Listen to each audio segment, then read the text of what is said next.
has worked for decades to get audiences excited about science. There's Coke in there, and ultrasonics, John. Okay. Ultrasonics. We're going to Coke and ultrasonic. Well, geez.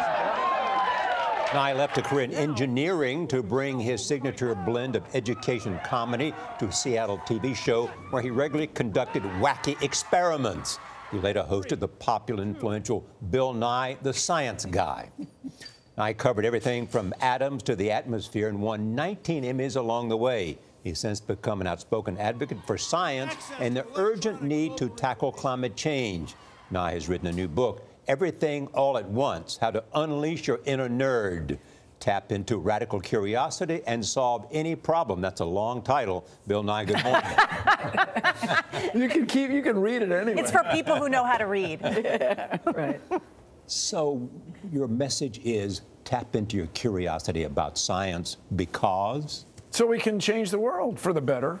That everybody has something they're passionate about, I claim. I bet your storytelling is one of your things. And so by getting that same energy, I think we can leave the world better than we found it. Well, we should say, listen, you've been a nerd for a long time. Liza was saying in the green room that you wear it proudly. The word on you in high school was the party doesn't start until Bill takes out the dictionary. So I'm saying, you were a fun guy back there. Oh, tell me about it. But you say, listen, we are the caretakers of the earth. This stuff really does matter, that we have the ability to shape and improve the world. We can do that as human beings. Well, so everybody, it's important to keep in mind, right now, humankind moves more soil and rock than nature does. Our influence on the earth is extraordinary, and so along with that comes a responsibility.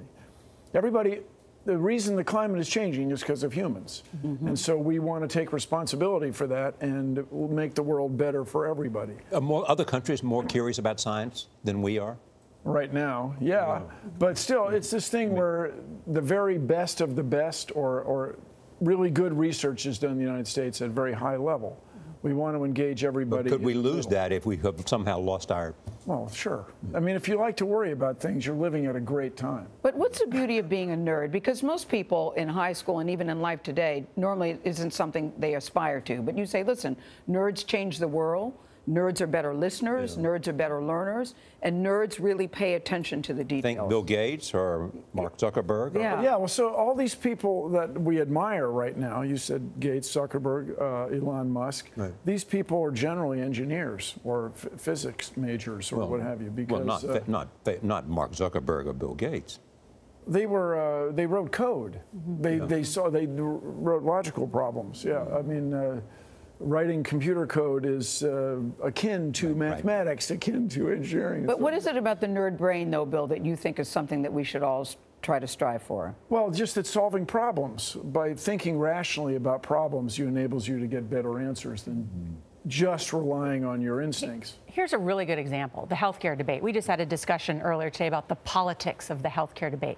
There's all this fascinating science going on about reducing healthcare costs, whether it's using apps, preventative medicine, and that's not anywhere in the political or discussion in Washington. Well, so everybody, one of the things I talk about in the book is the upside-down pyramid of design. Right. What happens at the beginning changes everything. So the healthcare debate, I will say as a citizen, we are looking at two different views. One is, let's provide healthcare to as many people as we can afford. The other one is, let's provide healthcare to everyone.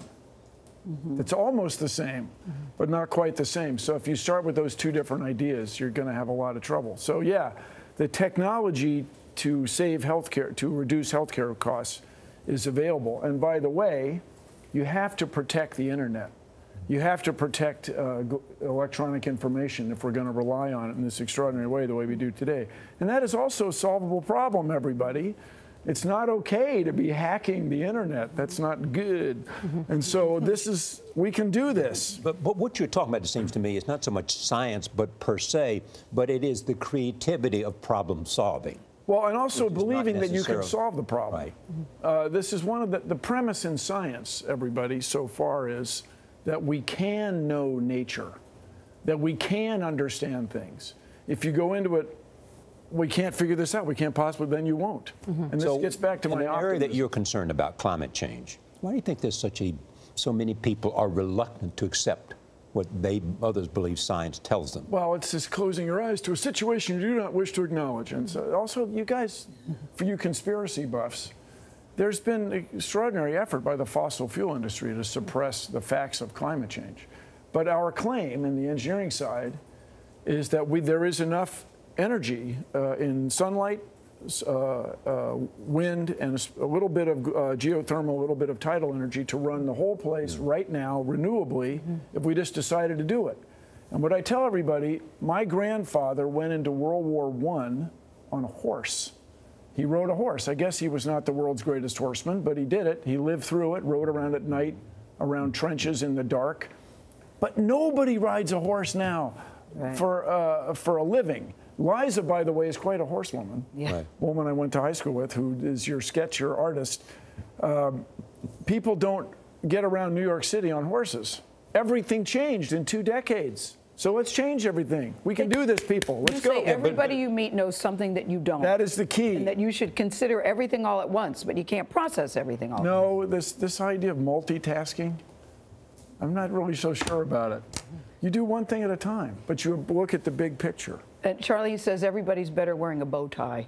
That it's a nerd badge of honor. That's right. That you look better wearing a bow tie. They do not slip into the soup. They do not flop into your My flask. friend Eric Kandel, who won a Nobel Prize, wears a red bow tie. Coincidence? Yeah. Nicely I thought done, you'd like Bill that, so Nye. therefore I laid Nicely it. done. Thank you very much. And don't forget the eclipse is coming up, everybody. It's kind of a once-in-a-lifetime thing. World's 3rd most populous country. Get out there, get under it. Experience totality. August 21st. Thank you, Bill. Everything All at Once goes on sale tomorrow, wherever you like to buy your books.